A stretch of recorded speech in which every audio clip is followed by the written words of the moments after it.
Hey y'all, this is Angela, and welcome to the show Hodgepodge. This show is not about one thing, this show is about everything. Because in this old crazy world that we're living in, there is lots to discuss. So I hope you'll sit back, relax, and enjoy the show. Now let's get started with today's episode. Well, hey y'all, and welcome to another episode of Hodgepodge with Angela. I missed y'all last week as I was on vacation with the hubby and a couple of friends. We made the trip from Georgia up to Asheville, North Carolina to visit the Biltmore House.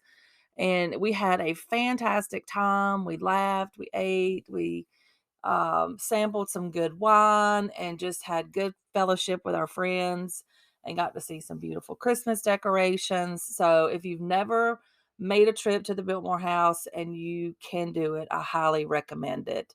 And I also suggest that you stay on property if you can. There's 2 hotels on the Biltmore property, and if you can, arrange it to stay there, I recommend it, because once you get on the property, you can go there to eat, you can go there to shop and that kind of thing, and you never have to leave, which for us was wonderful, because last time we went to Asheville, we did not have that good of or that success trying to find places to eat, because it was during COVID times or right after COVID times, and a lot of places weren't open, and it was just a nightmare. So if you can stay on property, highly recommend it.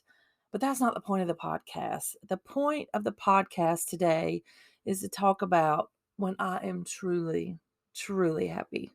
And that is when my laundry basket is empty.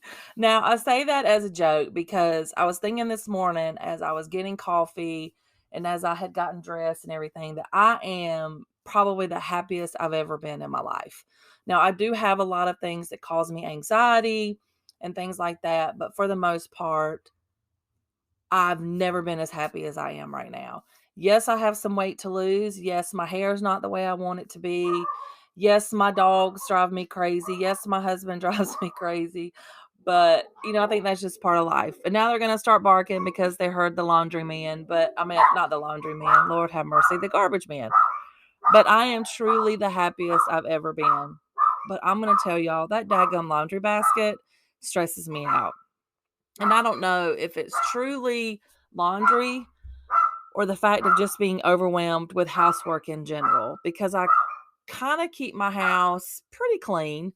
I like to do things I like to do something every day so my housework doesn't pile up and I have to do everything on the weekends, just like my laundry. And I know a lot of people are probably listening and thinking, it's just laundry, do it. But that's not the point. The point is that there's always something to do. And is that just a part of life? Is that part of being a wife? Is that a part of being an adult? That there's just always something to do and you never feel like you have any downtime?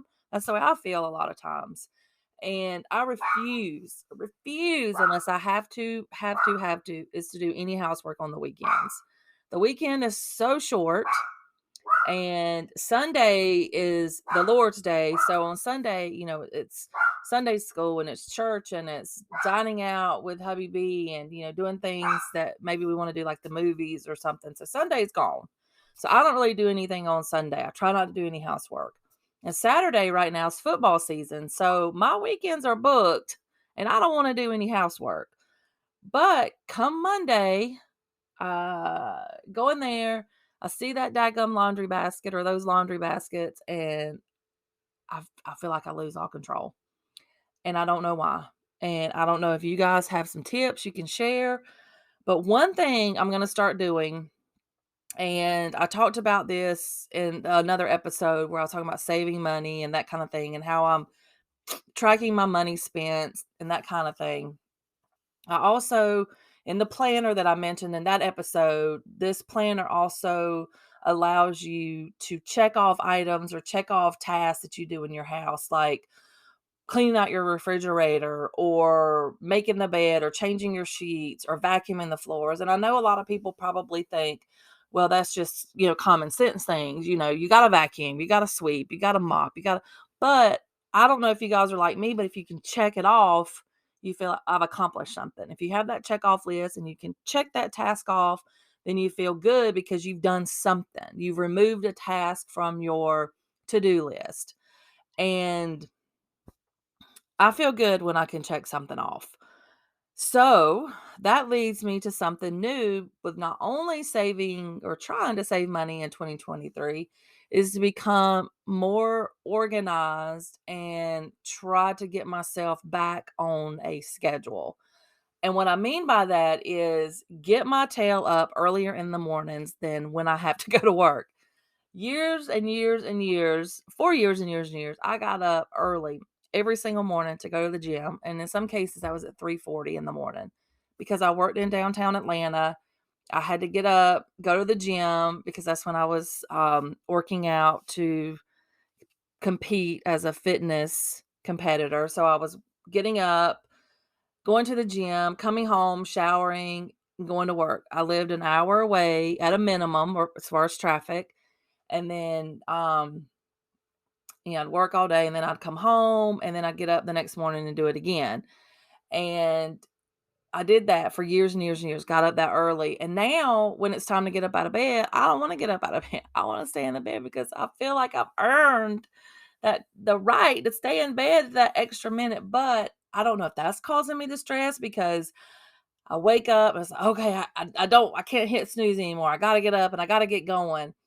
And I don't know if that has started my day off wrong. So as of today, which is the day I'm recording this podcast and the day that you're hearing this podcast, I have made a commitment to myself to get up earlier in the mornings, um, get my shower or wash my face, put my makeup on if I'm going to put makeup on that day, get dressed, have some time with the Lord, reading my scripture, and getting laundry going or whatever may need to be done in the house because I feel like that's the reason I'm so overwhelmed during the week because I wait to that last minute to get myself up out of bed and then that just ruins my day for the rest of the day. Because they say that attitude's kind of gratitude, and I feel like if my attitude's better, I'm going to be more grateful and more calm throughout the day. I don't know. We're gonna see. I'm gonna try it for a couple weeks, see what happens, or a couple days rather, see what happens. But I'm putting the question in the show notes. If you guys, kind of feel this way, or if you have some tips to not be so overwhelmed, or maybe what you do in the morning, um, to kind of get yourself going. So the laundry basket or the dishes in the kitchen sink, or if you wake up and the dogs have potted on the floor, well, that doesn't stress you out. Or am I just being over dramatic by letting all that stress me out? Um, the planner that I'm using for my money saving, they also have the checklist I was talking about where you can check it off and get your tasks done. And this planner is phenomenal. If you guys are planner people, I'm gonna post a link again in the show notes for you guys to go over and check out that planner because I strongly feel that this planner is gonna change my life in 2023. We'll see at the end of 2023 though, if that's the case, but I just feel so overwhelmed and I don't want to take that into the holidays and I don't want to take that into 2023. So if you guys have some tips to help me to not be so stressed and to not worry about that dang laundry basket, please, please call into the hotline. You can leave me a message. You can send in a text. I've got the number posted. It's 404-939-7720. You can always send me an email at hodgepodgewithangela@gmail.com. And I know a lot of people probably think this is crazy, but it's genuine. The laundry basket. Ask Hubby B if you want to. Email Hubby B at thehubbyb@gmail.com and say, is Angela really for real? He'll say, yeah, she's for real. That laundry basket sends her into a whole new level of meanness. But anyway, as always, guys, I want to just thank you for taking the time and joining me in your day here and listening to my craziness. I hope you all have a fantastic Thanksgiving because we are in Thanksgiving week. If you're listening this to another time, I hope you had a nice Thanksgiving. But as always, thank you so much for listening, and I hope you share. And until next time, this is Angela with Hodgepodge with Angela. Bye, y'all.